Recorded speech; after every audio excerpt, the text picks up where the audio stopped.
That'll be the time to get it. You don't have to go out during the film. You can stay for the whole film, get your money, and come back. My name is Julia Ross, is the first film.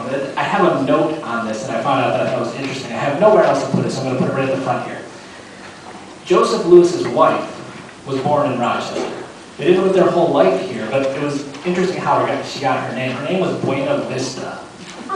And the way that her mom came up with that was that they were walking around Rochester. This is first decade of the century, and they came upon a sign that says Buena Vista. Her mom was pregnant at the time. They were walking with her. She was walking with her sister, and she said, "That's a beautiful name.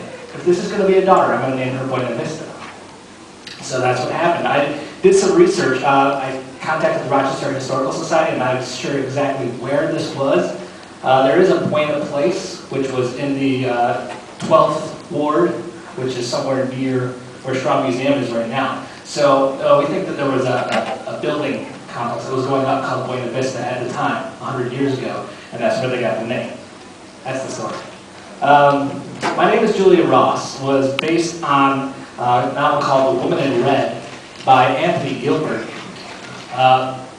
Anthony Gilbert was actually a woman by the name of Lucy Beatrice Mallison, who had written some 69 novels in her 50 years of writing. 50 of those, including the novel The Woman in Red, were from a series about a lawyer named Crook.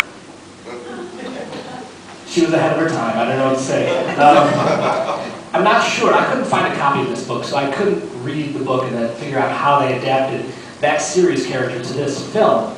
But they did do that. It's interesting. The film also owes a lot of its style to the Universal horror films, which were just at this time in 1945 on the decline again after having a resurgence in the early 40s. But there's just as much of that sort of old dark house stuff as there is the noir sensibilities with the dramatic lighting and the psychological bent to the characters. Joseph Lewis was known as Wagon Wheel Joe because when he was directing many of his Western pictures in particular, he found it much more interesting to put something in the foreground that changed the shot or hid incomplete sets. And often with his Westerns, that was going to be a wagon wheel. But that carried over into his other films as well. And you can see some of that here in Julia Ross, whether it's wrought iron fence, or a bicycle frame, or in one particularly interesting shot, the lips of the character that's speaking are actually obscured by another character's shoulder, so all you see is the eyes. You hear the voice, but you see the eyes. Lewis didn't waste any time during his films. His title sequences were even used to create mood. Both of these films that you're going to see tonight have a large rainstorm going underneath the titles, so you know exactly what's coming. There's this doom and gloom. Everything's sort of wet and dark before the film even begins. But that's the way that he started as a negative cutter.